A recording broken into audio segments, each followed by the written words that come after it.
اعوذ باللہ من الشیطان الرجیم، بسم اللہ الرحمن الرحیم۔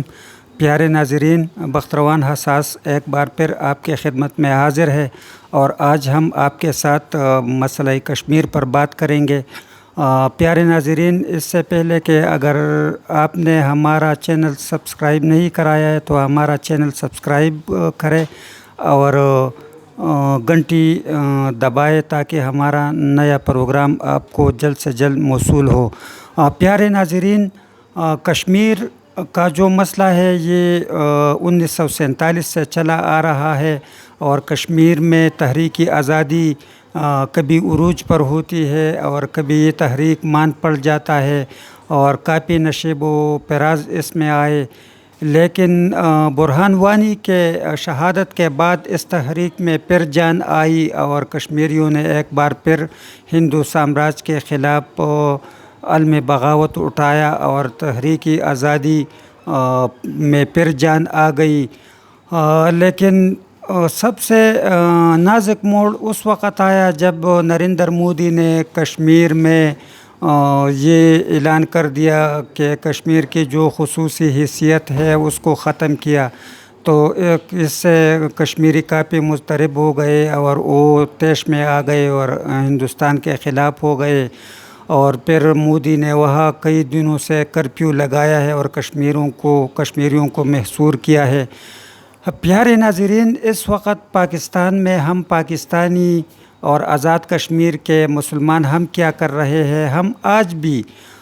ایک دوسرے کے ٹانگ پکڑتے ہیں اور ایک دوسرے کو نیچا دکھاتے ہیں اور اپنا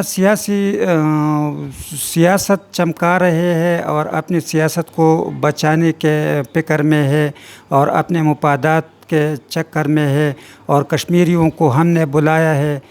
پاکستان کے مسلمانوں اور آزاد کشمیر کے مسلمانوں، اللہ تعالیٰ آپ سے ضرور پوچھے گا کہ آپ نے ان مظلوموں کے لیے کیا کیا تھا۔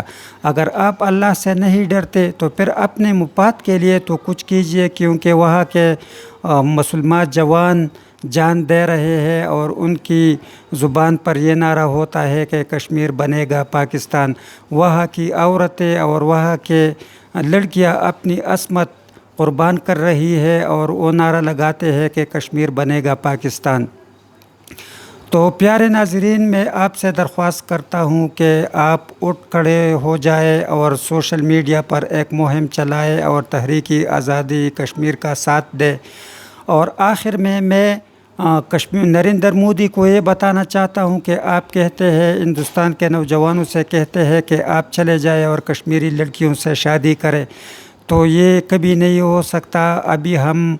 زندہ ہے اور انشاءاللہ تعالیٰ ایک نہ ایک دن ایک محمد بن قاسم مسلمانوں میں ضرور پیدا ہوگا اور وہ کشمیری بہنوں کی آواز سنے گا اور اس پر لبیک کہے گا اور کشمیر جائے گا اور بغیرت ہندوؤں کو مار بگائے گا اور اپنے بہنوں اور ماؤں کو وہ آزاد کرائیں گے ہندوستانی سامراج سے۔ اور آخر میں سارے کشمیری بہنوں کو یہ امید دلاتا ہوں کہ انشاءاللہ تعالی ہم زندہ ہیں اور ہم آپ کے لیے لڑیں گے، اور اس سال میں اپنے عید کو کشمیری بہنوں اور ماؤں کے نام کرتا ہوں، اور اللہ تعالیٰ ان کے حال پر رحم کرے۔ والسلام۔